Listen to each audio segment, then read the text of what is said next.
ngayon, usapang permiso. May nagsasabing congressman, sila lang daw yung, yung, ang tawag dyan, parang politika yung statement. O ito, wag na ako kayo lumayo. Ito patunay. Una, si Erwin Cheng, hindi natin yan kapartido. Pero inaprobahan ko lahat yung programa niya. Si Congressman Maceda, hindi rin natin yan kapartido. Baka kasi pinalalabas ito mga politika di ba? Eto alam ng taga Maynila to. Alam ng taga Maynila, hindi pwedeng ipagkaila to sa Maynila. Kabago-bago pa lang naman ang eleksyon. Si Congressman Erwin Cheng. Daming programa, daming project. Nagpunta, sabi ko, basta ito kukunin mong permiso. Kukunin mo to. Kukuha. Inaprobahan ko. Hinarangan ko ba yung ikabubuti ng taong bayan? Hindi. Ganun din kay Congressman Maceda. Hindi ko rin yung kapartido. Inaprobahan ko din. Maganda yung isang project ni Congressman Maceda. Sige, approve. Kaya lang, kayo ba, gagastos kayo ng 19 million pera ng taong bayan. Gagawa ng barangay hall. No?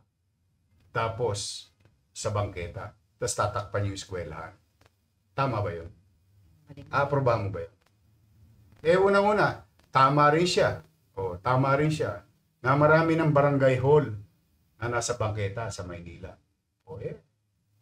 Tapos dadagdag pa siya. So, ibig sabihin, yung mali, gusto yung ipagpatuloy kasi nagmukhang tama. Magiging tama lang kasi congressman siya. 19 million yun. Nasaan ang perang taong bayan? Ngayon, ito, distrito, pagitan ng 3rd District at 4th District. Kinansel ako to. Dito ko yata in-announce yun Kinansel ako to. Bakit? Hindi humingi ng permit. Nung humingi ng permit, inaprobahan ko. Ayan, aprobado.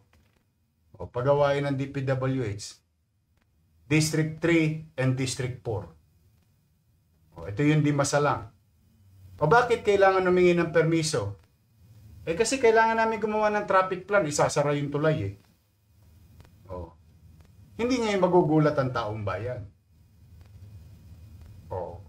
Tanong, ikabubuti ba to ng taong bayan? Opo. Kakampi ko ba sa politika yung si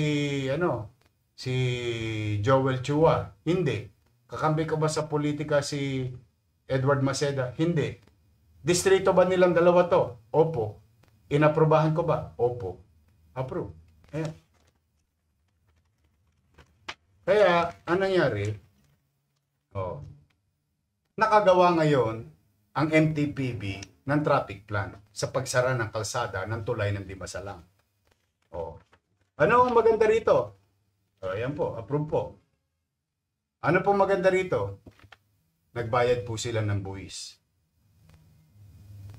Magkano po ang binayaran buwis o what you call contractor's tax sa gobyerno ng Maynila?